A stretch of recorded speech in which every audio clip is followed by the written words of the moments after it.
आज मला डाळिंबीच्या बागेतलं काठं गोळा करायचं होतं. हे तर मी तुम्हाला सांगितलेलंच आहे मोठ्या ब्लॉगमध्ये, हो की नाही. तर तेच मी करायसाठी रानात गेले होते आणि घरी जेवण करून जातानाच ना आत्ताच घरी आले आणि जेवण करून जातानाच मी गेले होते वड्या वापलू टाकून. तर आता बघूया चला वड्या आपल्या वापरल्या त्या का.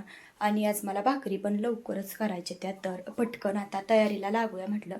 आता काठं गोळा केलेलं काय तुम्हाला दाखवलं नाही, कारण सगळं काय गोळा करायचं अजून झालं नाही. तर म्हटलं उद्या दाखवूया. चला बघूया आता वड्या वापरल्या त्या का.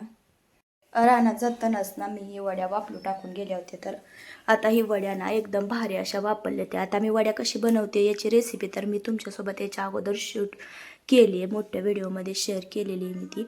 आणि वड्या तर मस्त वापरल्या त्या, पण मला भाकरी पण आज लवकरच करायच्या होत्या. तर म्हटलं चला अगोदर चूल पेटवते, तोपर्यंत वड्या एकदम छान अशा थंड होतील माझ्या. त्याला पण आंघोळ करायला आवडायला लागली. पुढं धरल्यावर ओरडत कायच नाही, कसलं ओरडते ती कुत्री आता ओरडायला.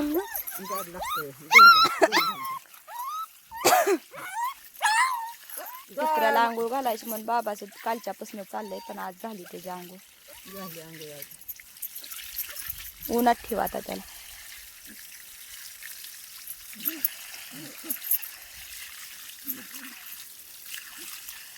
गार गार वाटायला लागले उन्हात त्याला.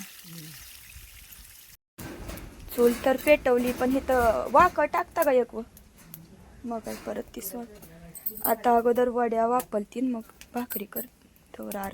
चूल तर पेटवून आली, आता चुलीत चांगला आर पडतोय तोपर्यंत वड्या अशा मस्तपैकी कट करून घेते आणि मग परतून घेते. बाहेर वारं पण भरपूर सुटलंय, त्याच्यामुळं म्हणलं अगोदर थोडा वेळा आर पडू द्यावा, म्हणजे बाजरीच्या भाकरी एकदम भारी होतील आणि तोपर्यंत आपल्या वड्या पण छान अशा परतून होतील. चला आता मस्तपैकी आपल्या वड्या तिखट बनल्यात बरं का, परतून घेतलेल्या आहेत सगळ्या वड्या.